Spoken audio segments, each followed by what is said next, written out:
In 1902, at the private Ordrup grammar school where Karен Eppe studied and worked, the headmaster Frieser read aloud to the teachers an article about distant Caucasus. This article was written by Åge Maja Benediksen. 3 days later, some people from the school went to listen to Benediksen when he was lecturing. He was very much upset and shocked. He ended his talk by a cry for help passed on from an old Armenian. And this very call took Karen to Armenia. In 1902, the orphanage founded by Lepsius in Urfa was in need of workers. Karen was hired by Lepsius to work at the German Orient Mission.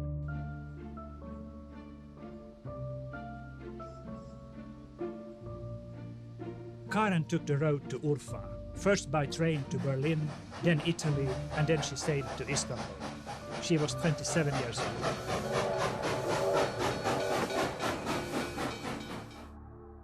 I went there to take care of a few children, but I found a whole nation instead.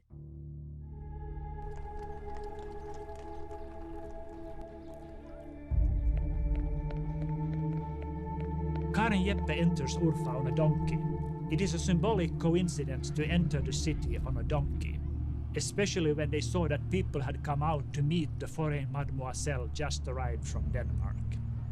Karen had to take care of 300 orphans, organize their upbringing, education and care, and what's most important, to console the children who had lost their parents.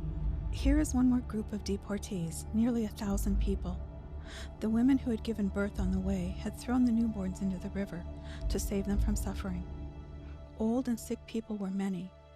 However, despite all these hardships, there is something unflinching in the people of Zeytun. These are people with strong backbones. Despite the danger, she went out in the city and tried to help the deportees as much as she could, at least to console them. She was able to accommodate 20 women and children in the homes of Assyrians. Aleppo was one of the biggest centers of the concentration of deported Armenians. In essence, it was a concentration camp where nearly 100,000 people condemned to death had been assembled. In 1921, Karen Eppe heads to Aleppo's camp of Armenian refugees.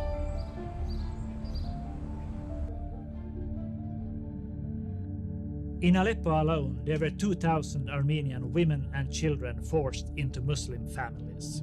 In 1921, the League of Nations decides to appoint Karen Eppe as the Attorney Commissary with the task of Armenian orphan collection and the accommodation of migrants in the Near East. We got on the road accompanied by Hashem Pasha. I was with my personal car that had the emblem of the League of Nations on it. Pasha was following me with his car.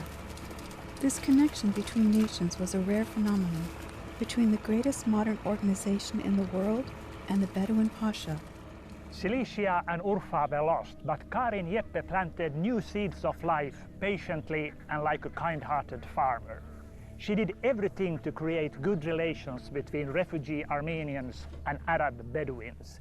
Because of that, she was able to found the Armenian villages of Tel Armen, Tel Samen, Charpetros, Tina and others in the desert of the Raqqa province.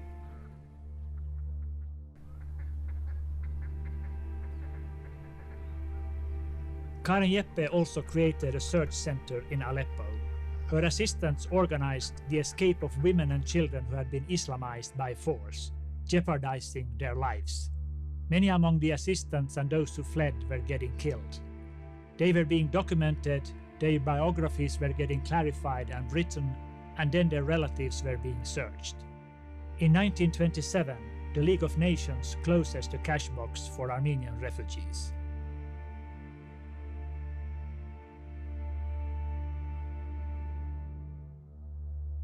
Karen Eppe managed to liberate 1,700 people. From those liberated, 1,534 rejoined their families, while the rest continued to stay in the home of salvation in Aleppo. In essence, Eppe with a few assistants was doing what the Red Cross did during World War II.